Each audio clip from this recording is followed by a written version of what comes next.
भाई पेपर तो अच्छा गया है, लेकिन सिलेक्शन होगा या नहीं। अगर आप भी रेलवे ग्रुप डी के एग्जाम को देकर इसी कंफ्यूजन में है, तो आज मैं आपको बताने वाला हूं रेलवे ग्रुप डी 2025 में आपका सेफ स्कोर क्या रह सकता है। अगर इससे ऊपर आपका स्कोर है तो आपको नेक्स्ट एग्जाम देने की जरूरत नहीं है, अगर आपका स्कोर इससे नीचे है तो आपको नेक्स्ट एग्जाम के लिए दुगनी मेहनत करनी पड़ेगी। और ये सच्चाई है, क्योंकि इस बार फॉर्म फिलअप पहले से भी ज्यादा होने वाले हैं। आइए बात करेंगे रेलवे ग्रुप डी 2025 में क्या सेफ स्कोर रह सकता है, क्या आपको नेक्स्ट एग्जाम की जरूरत पड़ेगी या नहीं पड़ेगी, या फिर इसी एग्जाम में आपके घर में मिठाइयां बंटने वाली हैं। चलिए तो भाई स्टार्ट करते हैं। उससे पहले अगर आपने एग्जाम विधि चैनल को सब्सक्राइब नहीं भी कर रखा है, चैनल को सब्सक्राइब कर लेना, बेल आइकन पर क्लिक कर देना, जिससे कि आपको हर भर्ती से जुड़ी संपूर्ण जानकारी सबसे पहले मिल सके। तो सबसे पहले हम जानेंगे रेलवे ग्रुप डी में जोन वाइज कितनी वैकेंसी हमें इस साल देखने को मिली है।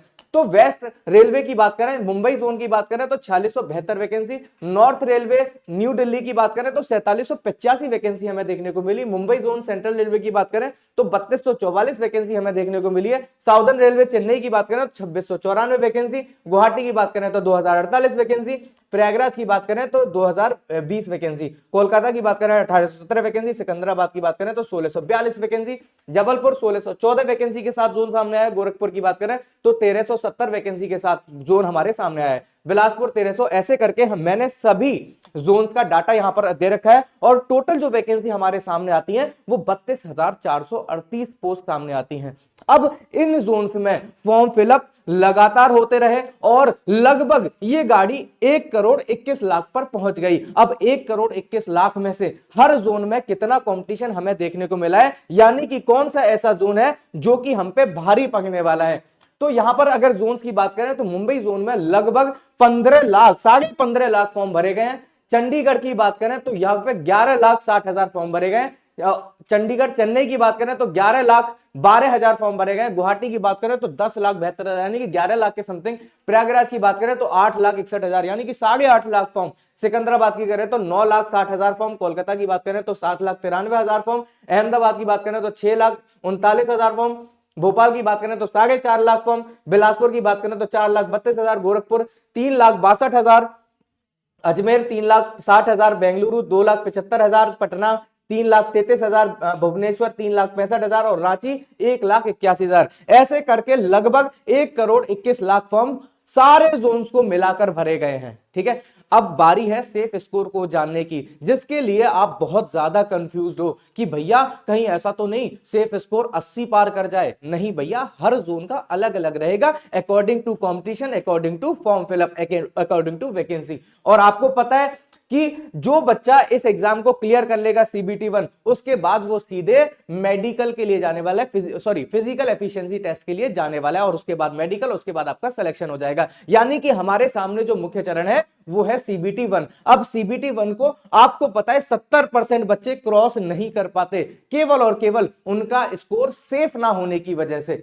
तो आइए जानते हैं, सबसे पहले बात कर लेते हैं इलाहाबाद जोन की। इलाहाबाद में बात करें तो 72 से लेकर 76 के बीच में आपका सेफ स्कोर रहने वाला है अगर आप जनरल कैटेगरी से हैं। ये यूआर का है, यहां पर मैं लिख देता हूं, ये जो स्कोर है आपका यूआर का है, ये आपका ओबीसी का है और ये आपका एससी कैटेगरी का है। ठीक है, तो इलाहाबाद जोन का 72 से लेकर 76 के बीच में जनरल का कट ऑफ रहेगा, ओबीसी का 67 से 71, एससी का 60 से 64 के बीच में। अहमदाबाद की बात करें तो 68 से लेकर 72 के बीच में जनरल का सेफ स्कोर रहेगा, ओबीसी का 64 से 68 के बीच में, एससी का 58 से 62 के बीच में। बेंगलुरु की बात करें तो 60 से 64 के बीच में यूआर का सेफ स्कोर रहेगा, ओबीसी का 54 से 58 और एससी का 47 से 51। भोपाल की बात करें तो 73 से लेकर 77 के बीच में जनरल का सेफ स्कोर रहेगा, ओबीसी का 68 से 72 के बीच में, एससी का 61 से 65 के बीच में।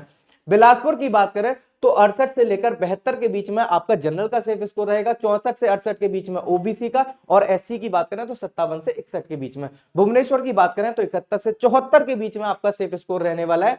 ओबीसी की बात करें 67 से 71 और एससी की बात करें 58 से लेकर 62 के बीच में। अगर इसके बीच में अगर आपका सेफ स्कोर है, इसका स्कोर मतलब आपका स्कोर इसके बीच में आ रहा है, तो आपका स्कोर सेफ है, वरना ये डेंजर है और आपको नेक्स्ट एग्जाम की तैयारी अभी से कर देनी चाहिए। और ये सारे जोन्स का डाटा मैंने आपको दे रखा है, जैसे कि एनटीपीसी में दिया था, केवल एक जोन को छोड़कर बाकी किसी भी जोन का कट ऑफ इसके बाहर नहीं गया था। वैसे ही ग्रुप डी में भी आपका यही कट ऑफ आपको देखने को मिलेगा। मैंने लगभग अंदाजा यहां पर बता रखा है हर जोन को लेकर, ठीक है। एग्जैक्ट तो नहीं पता है, लेकिन इसके बीच में ही आपका सेफ स्कोर रहने वाला है। अगर आपको लगता है कि आपका इससे कम है स्कोर, तो भैया आपका स्कोर डेंजर जोन में है। क्लियर है क्या? तो आपको जरूरत है नेक्स्ट एग्जाम की प्रिपरेशन करने की, और उसी के लिए एग्जाम विधि लेकर आ चुका है रेलवे ग्रुप डी का specially targeted batch, that is guarantee batch, जो कि आपके इसी एग्जाम को इसी बार क्लियर कराने की गारंटी लेता है, आपके सपनों की गारंटी लेता है, आपके माता पिता की उम्मीद पर खरा उतरने की गारंटी लेता है।